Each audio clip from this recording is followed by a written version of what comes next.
Imagine ruling an entire kingdom before you even learned how to tie your shoes.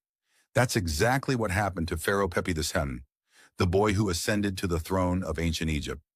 Pepi II became pharaoh during a time of incredible change in Egypt, the period historians call the Old Kingdom, which was known for building the first pyramids. It was considered the height of Egyptian culture and innovation. But Pepi's reign, that was something entirely unique.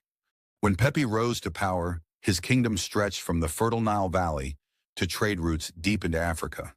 Pharaohs were seen as gods in human form, responsible for keeping the balance between chaos and order. And yet, Pepi himself was barely old enough to grasp the full weight of that responsibility, or the scepter he now held. But Pepi wasn't alone in managing the kingdom. Like many child rulers in history, his early years were guided by regents, advisors who helped shoulder the load of government decisions. These were high-ranking officials, military leaders, and priests who worked together to ensure Egypt didn't fall into chaos under the rule of such a young sovereign.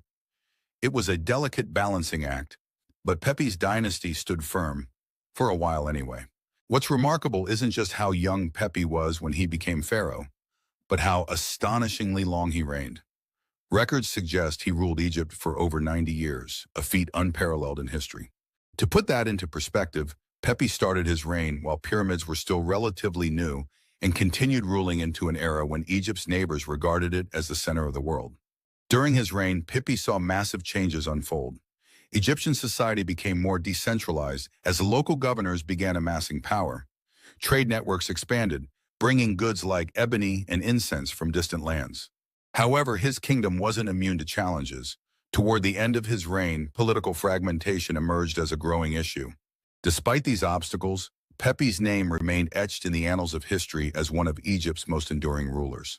Think of the legacy, the decisions made during childhood, the pressures of navigating a kingdom as an adolescent, the wisdom gained over decades of leadership. It's a story that feels almost mythical, but make no mistake, Pepi II was as real as the pyramids themselves. And here's the kicker. When Pepi first donned the double crown, the symbol of Upper and Lower Egypt, he was just 6 years old. A first grader would have been doing homework while Pepi commanded an empire. If that's not awe-inspiring, nothing is.